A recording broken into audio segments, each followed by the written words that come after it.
Assalamualaikum warahmatullahi wabarakatuh. Welcome back to my channel Doi Love. Semoga doa semua sehat dan bahagia selalu. Amin ya Allah ya rabbal alamin. Nah teman-teman, di video kali ini aku akan bahas tentang langkah-langkah awal yang perlu kamu lakukan ketika kamu mengejar beasiswa. Nih kadang bingung ya. Kadang ada beberapa yang DM ke Instagram aku, ada beberapa yang komen. Langkah awal apa sih yang perlu kita lakukan untuk mendapatkan suatu beasiswa? Karena jujur li, beberapa orang ya termasuk saya sendiri itu agak bingung langkah awal yang harus dilakukan untuk mendapatkan beasiswa.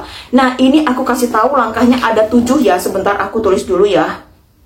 Nah, di sini ada 7. Yang pertama yaitu, ya kita langsung aja ya. Yang pertama yaitu harus bisa bahasa Inggris. Nggak harus sih sebenarnya, tapi karena ke luar negeri, bahasa Inggris adalah bahasa internasional ya teman-teman. Meskipun ya aku kasih tahu, meskipun contoh di Turki, contoh di Rumania, contoh di Cina, contoh di Jepang, atau contoh di Korea, itu kamu nggak harus pintar bahasa Inggris. But at least you know what they say gitu. At least kamu tuh tahu apa yang mereka omongin. Harus pakai apa? Pakai bahasa Inggris, karena untuk ke luar negeri ya say, kalau kamu misalkan gini, mindsetnya gini, sekarang mindsetnya gini, kalau kamu misalkan mau ke luar negeri terus kamu nggak bisa bahasa Inggris, gimana cara kamu berkomunikasi dengan orang-orang imigrasi yang notabene adalah bukan orang Indonesia? Kalau kamu masih di Jakarta masih oke, tapi kalau kamu ke luar negeri misalkan kayak ke Singapura aja, they will speak English guys. Mereka tuh bakal ngomong bahasa Inggris, nggak akan ngomong bahasa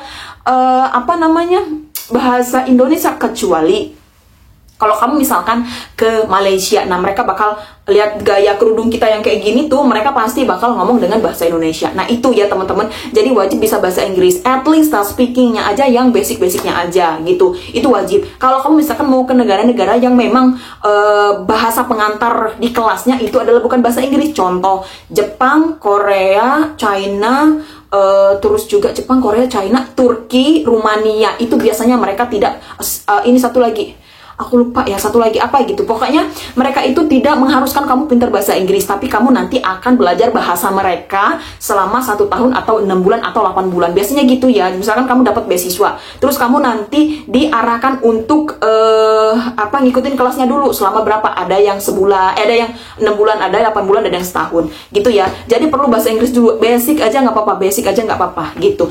Terus kalau misalkan kamu memang mau ke negara-negara Eropa kayak Australia, Amerika, Netherlands ya, terus itu kayak Jerman sih sebenarnya bisa nggak bisa boleh-boleh aja sih. Nah kalau ke negara-negara itu kamu wajib banget bisa bahasa Inggris, dan yang kedua yaitu kamu harus punya TOEFL dan IELTS. Jadi TOEFL dan IELTS ini adalah syarat penting kamu wajib lakuin, kamu wajib punya untuk mendaftar suatu beasiswa. Aku dulu punya TOEFL itu, aku dulu mendaftar punya sertifikat TOEFL itu sayang ketika aku memang udah mau daftar banget.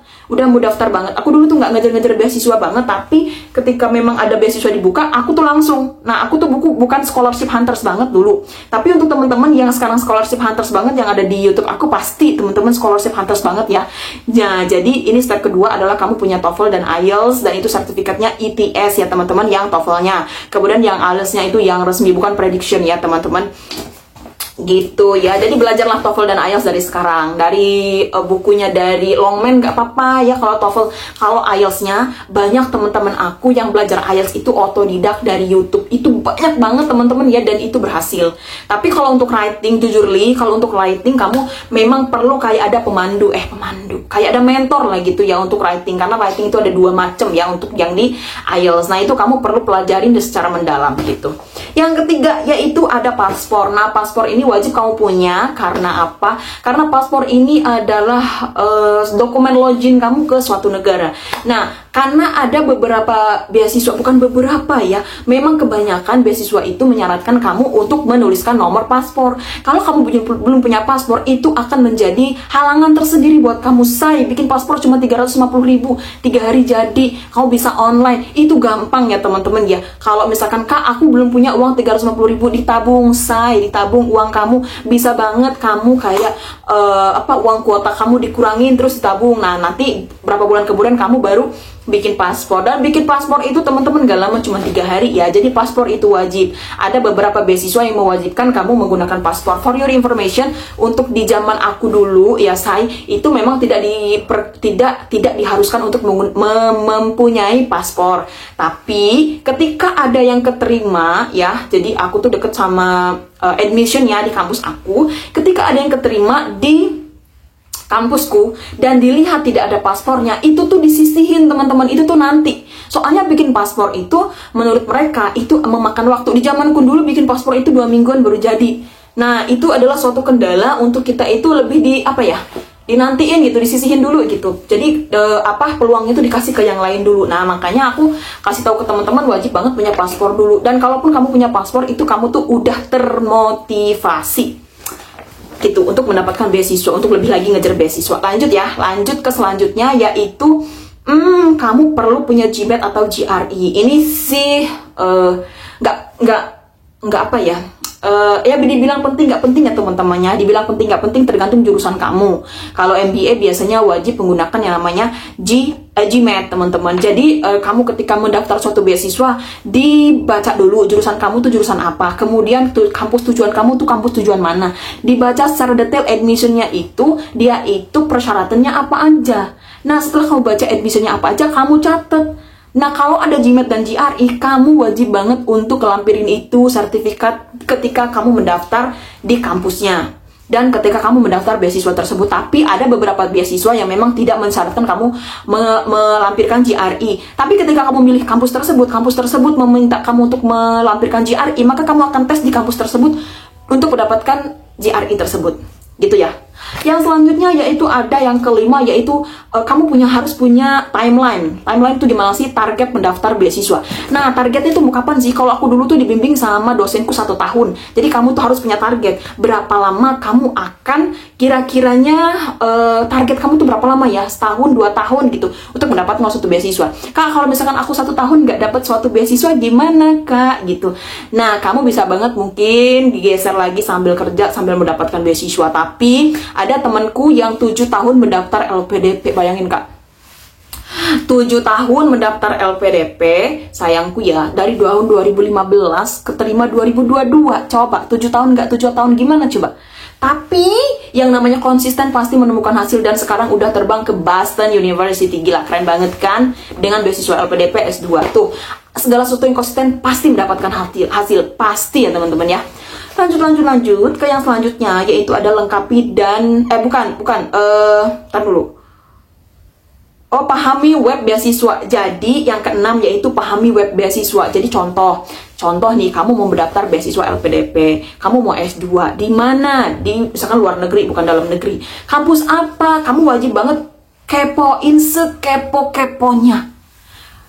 Kalau kata teman-temanku ya, untuk memakan waktu berapa lama sih untuk ngepoin suatu web beasiswa itu? Katanya sih 1 bulan katanya. Jadi kayak kamu tuh paham banget seluk beluk beasiswa itu apa aja sih, syaratnya apa aja, alumni dari mana aja, alumninya itu udah ngapain aja, itu udah ada di situ, semua, udah ada di web semua. Dan apakah itu langsung tertuju ke kampus, ataukah memang kita daftar beasiswa nanti kampusnya yang mendaftarin atau gimana. Nah, itu perlu banget kamu pahamin. Makanya untuk kamu daftar beasiswa itu, kamu perlu mendedikasikan waktu, kamu bener-bener kayak ke beasiswa itu gitu, seberdarah-darah itu ya teman-teman. Jadi nggak apa-apa, it's okay berdarah-darah sekarang, tapi nanti kamu akan kebayar banget dengan kamu diterima beasiswa yang kamu inginkan.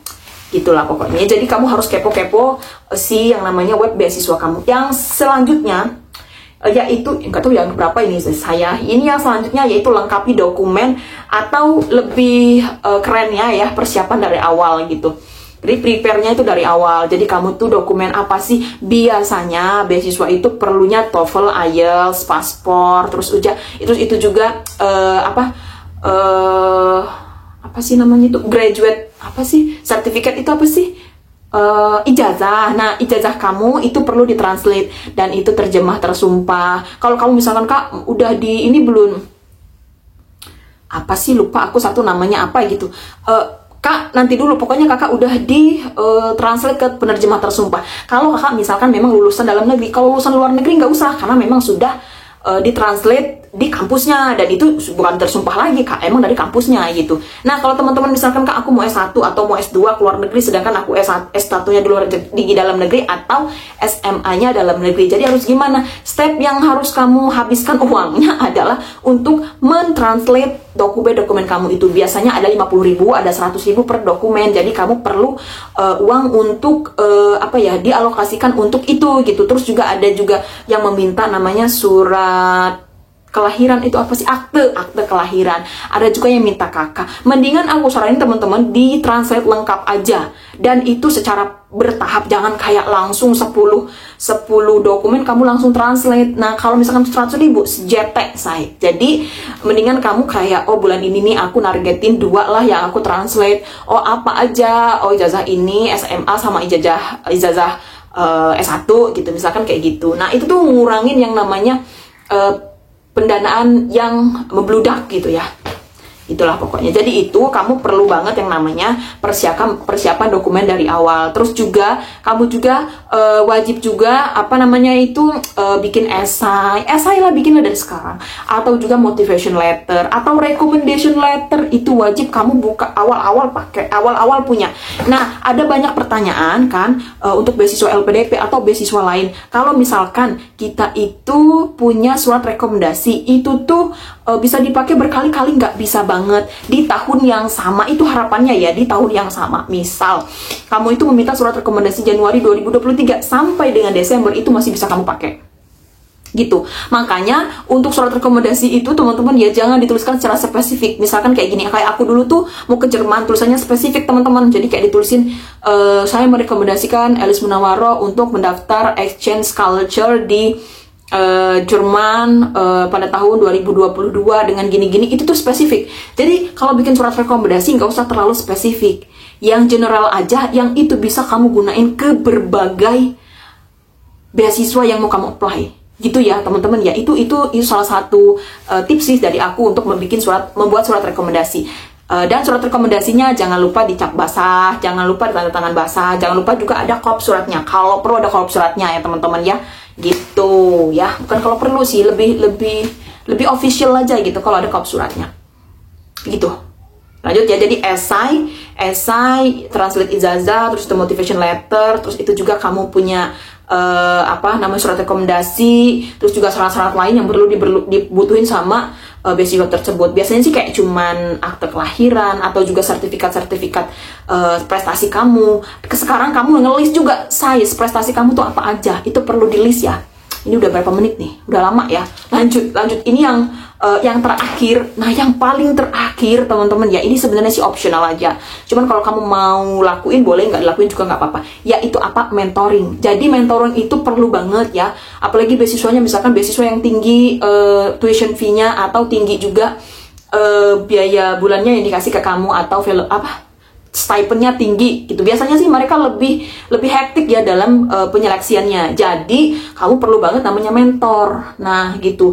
Kalau aku dulu sih mentorku dosenku sendiri. Nah kalau teman-teman nggak punya mentor, kamu bisa banget gabung ke komunitas-komunitas yang dia membuka bimbingan beasiswa yang itu gratis. Nah kalau aku sendiri, aku bukan mempromosiin sih, tapi kalau kamu mau nggak apa-apa. Aku sendiri punya namanya CBBI. Di sini ya, CBBI Klub Belajar Bersama Indonesia. Di sini kita buka bimbingan beasiswa secara gratis. Kamu gak usah bayar say. Gratis semua bimbingan beasiswanya, dan dibimbing dari awal sampai dengan akhir. Tapi ingat, tergantung dari program dari CBBI. Kamu nggak bisa kayak contoh gini. Kak, aku mau daftar DAAD scholarship di bulan September, Kak. Ini dari Jerman. Tolong dong, Kak, bimbing aku. Ngomong sama admin CBBI-nya. Nggak bisa. Jadi gini, jadi CBBI itu punya programnya sendiri. Kalau kamu misalkan mau daftar LPDP misalkan, nah program mereka ada, maka kamu bisa daftar gitu. Tapi masukan kamu itu tadi akan dipertimbangkan oleh tim CBBI, di mana nanti mereka akan mencari awardee beasiswa tersebut, awardee beasiswa DAAD, yang itu nanti akan dicarikan pematerinya, terus kamu nanti akan dibimbing dari awal sampai dengan akhir. Gitu sih biasanya sih, contohnya kemarin GKS, ada juga ya TB Turki. Gitu ya. Jadi buat teman-teman, mentoring itu penting karena kita tuh kadang-kadang sudah tahu, aku udah ngasih tahu nih step-step yang harus kamu lakuin, tapi kamu tuh bingung. Ada ketika kamu buka webnya terus kamu kayak ini nih apa sih isinya, atau ketika aku dapat email ini nih apa sih, ini apa sih. Nah, itu tuh yang ngebuat kita tuh kebingungan gitu ya. Jadi perlu banget mentor. Nah, itu tadi adalah beberapa langkah untuk kamu bisa lakuin untuk kamu mengejar suatu beasiswa gitu ya, beasiswa dalam negeri ataupun beasiswa luar negeri. Jadi persiapkanlah dari awal semuanya, jangan pernah coba-coba ketika kamu memang belum mateng untuk berdaftar beasiswa tersebut gitu, karena itu tuh kayak cuman useless aja gitu, sia-sia gitu ya. Oke, teman-teman. Thank you ya, thank you very much sudah watching di video aku. Semoga teman-teman yang sekarang sedang mendaftar beasiswa dalam negeri ataupun luar negeri, di negara manapun, di kota manapun, semoga mendapatkan putusan yang terbaik dan di ACC beasiswanya. Amin ya Allah ya Rabbal Alamin. Oke, thank you very much for watching. See you for the next video and assalamualaikum warahmatullahi wabarakatuh.